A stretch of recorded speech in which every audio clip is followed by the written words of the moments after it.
Thank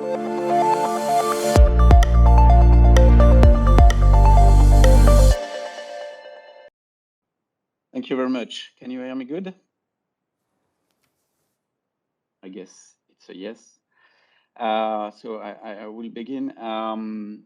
Thank you for the slide. I'm delighted to be with you today to address the topic of digital sovereignty, GAIA-X, and why I think we need urgently a true digital diversity in Europe, which is not the case for the moment. I'm Luc Breton. I've been for 22 years in the telco industry. I was EVP for innovation at Orange for almost 7 years and 3 years in the SaaS industry.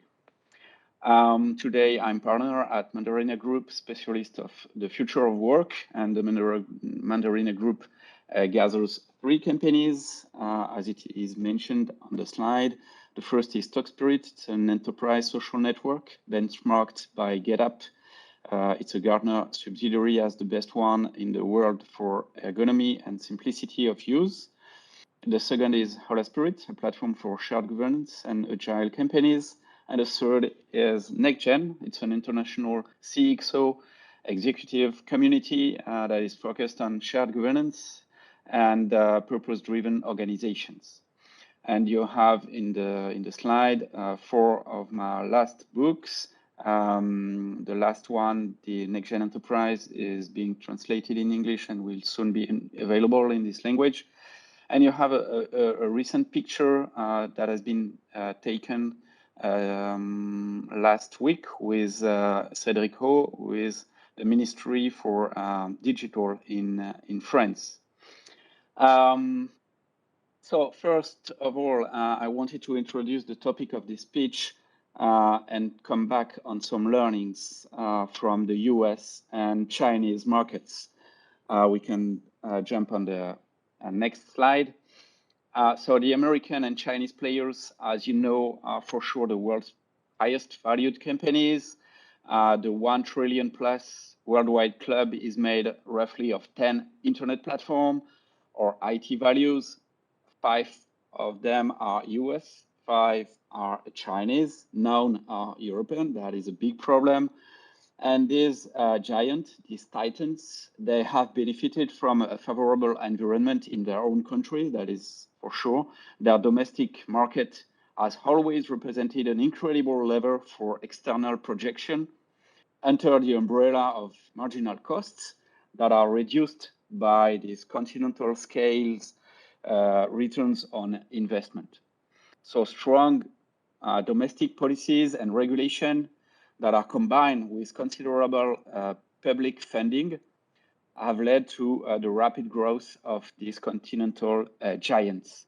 And these giants that are they are cut out for global competition, which the European players are not enough. As an example, in 2018, the United States have invested $280 billion in R&D, an increase of more than 50% in 5 years, for about 40% of the worldwide budget now in this field. This is incredible. The public share of this total is nearly 40%, which is increasing sharply and is directed towards public labs, universities, startups, and large groups. Add to this fact that this policy, the policy of tax credits of 20 to 25% on R&D, and you get a good idea of the power of innovation financing at work across the Atlantic. The French government and Europe can adopt a similar dynamic because, as Cédric Ho, the minister on the first slide, the French Minister for Digital Technologies, reminded us, the battle of the cloud is not lost. The ridge between technological, legal, European customer and supplier issues is narrow, but exists. And in the light of the dominant blocks of the global internet, it seems to me that it's important that Europe imposes new rules of the game for the cloud in order to bring out diversity. So let's now talk about the DMA. DMA for Digital Market Act.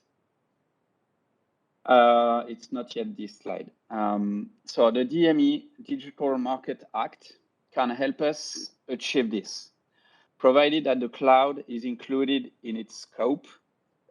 During the French presidency of European Union in early 2022, we hope we will make it to put the cloud into the scope of the DMA. It is important to specify the details of this DMA because as a European regulation, it is of immediate application. So you don't need for a national legislative transposition as it would be the case of a directive.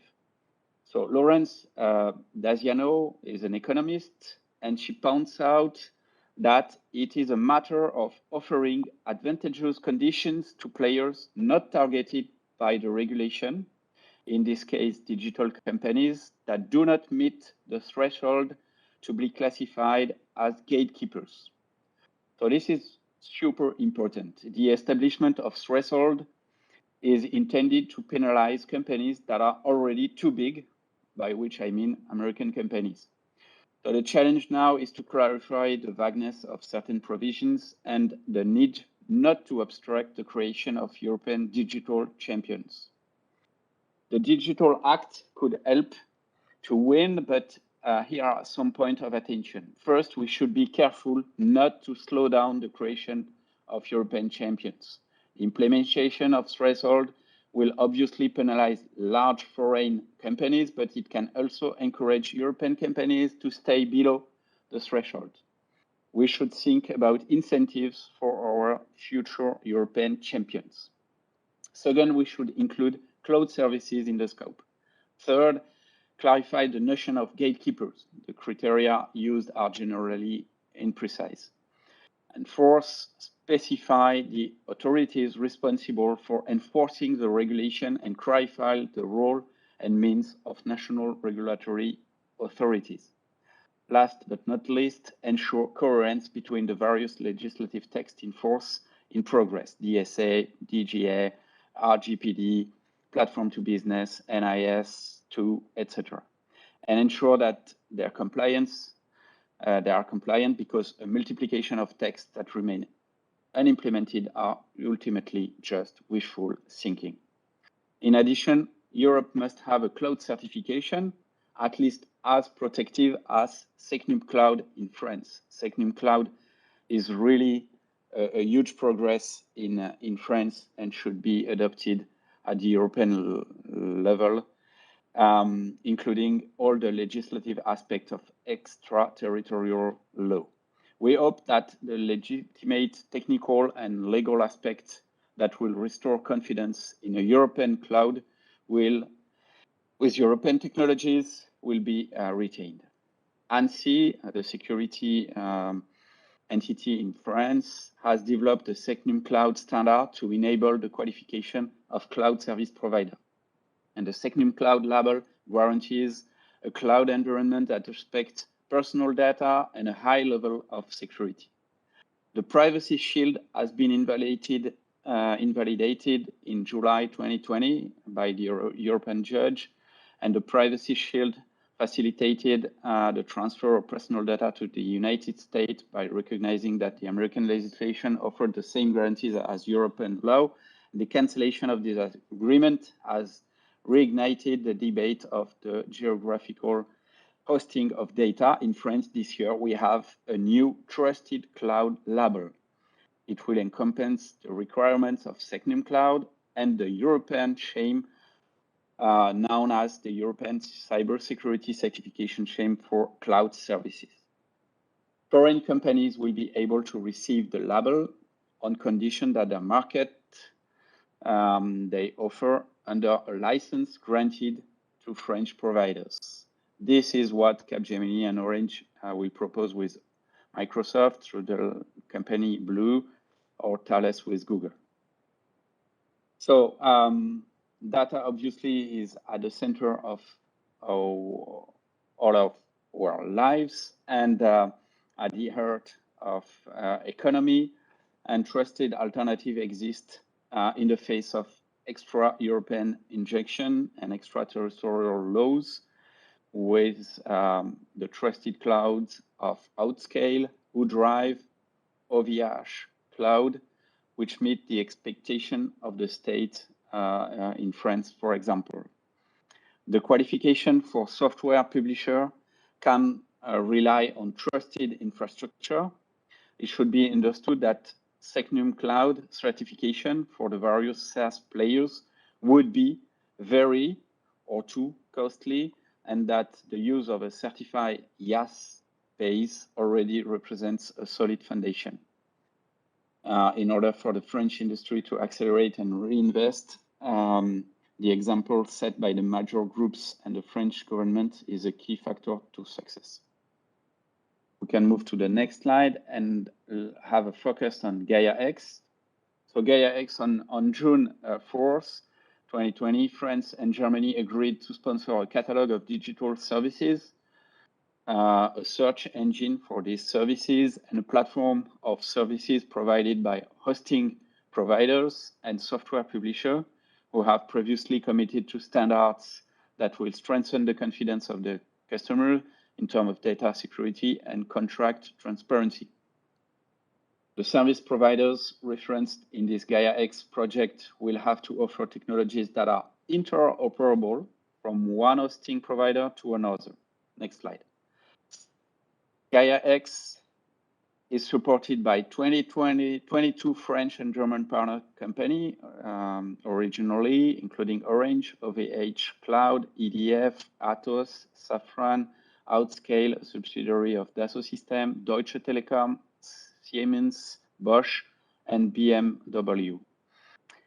These companies represent both service provider and customers of those services for the GAIA-X project. In early April 2021, however, it was announced that GAIA-X would welcome 212 new members, including Huawei, Alibaba Cloud, and Palantir. It does not mean that these guys will have the same right as the first one, because what I said before. Next slide. 8 economic sectors are involved in this project: Industry 4.0, SME, healthcare, finance, public sector, smart living, energy, mobility, and agriculture. Technical requirements that are the architecture of an open network data infrastructure must meet different points. Next slide. The first is data sovereignty. It means the complete control over data storage and processing, as well as control over data access. The second is the use of an open, understandable, and secure technologies, including the use of open source principles in an open ecosystem.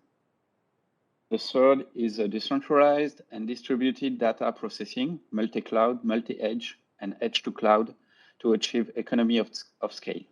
The fourth is the interconnection and semantic interoperability based on the standards at the network, data, and service level, in particular interconnection of cloud and edge environments. The fifth is the independence of the certification of GAIA-X ecosystem participants. The sixth, the provision of all standards of all central services are required for secure and user-friendly operation. Example, authentication. And the seventh is self-description of the GAIA-X system nodes in order to promote transparency, but also the development of new business and application model between different participants. Example, the data distribution of services. Next slide. So to finance the creation of the consortium, each funding member is contributing 75,000 euro, which will bring the seed fund to 1.6 million euros, to be compared with Amazon $36 billion R&D budget. So it's a beginning, but you understand that the services are provided by public and private companies, so it's not that easily comparable. Next slide. Companies from other European countries are expecting to join GAIA-X soon. Spain, Italy, Poland, and Finland have been mentioned. The consortium should also to be open to startups. As for non-European supplier, Amazon and Microsoft, even if they are not official member, have already contributed to some of the work. I will conclude with the next slide. 2 years ago, I launched IT50 Plus with 20 other European tech leaders as an initiative that aimed at directing 50% of public and private investment toward IT investment, towards innovative French and European tech players. Many have also been calling for a European Small Business Act for a long time. And recently, often in a hurry, the French and German governments, as well as others in Europe, have begun to block attempts to buy up European innovation gems, stars from outside the EU. The principle of operator of vital importance is now taking on a broader meaning. Next slide. Beyond funding and its allocation, why not establish voluntarily European standards that are favorable to European interests? And why not start to work with the Germans and other European countries, and the Industry 4.0 program of former German Vice Chancellor Sigmar Gabriel is very inspiring from this point of view. On the slide, you see Play France, and there are some similar approaches in Europe. These are an example of all the players in France that are able to provide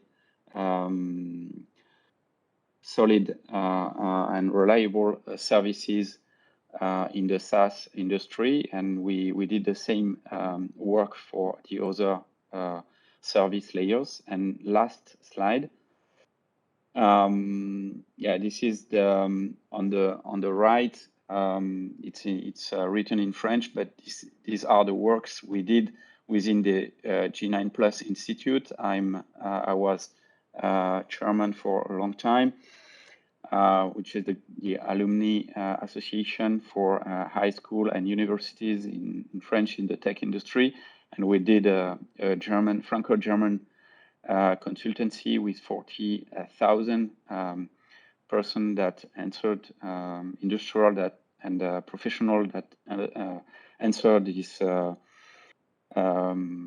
this consultancy, and wanted that we harmonize the standards in Europe in order to make it favorable for European champion to become first unicorns and then titans in the IT industry.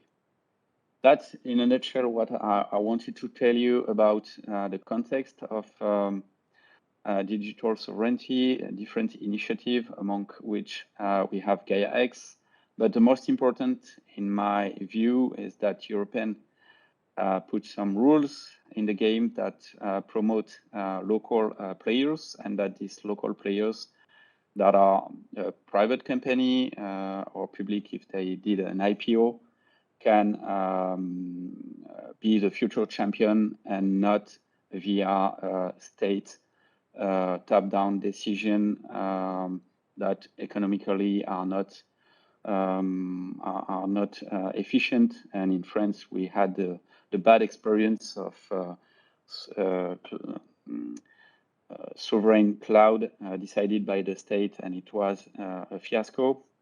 And we definitely prefer to foster and encourage private player to do the job, and that's the good way for the success. Thank you very much.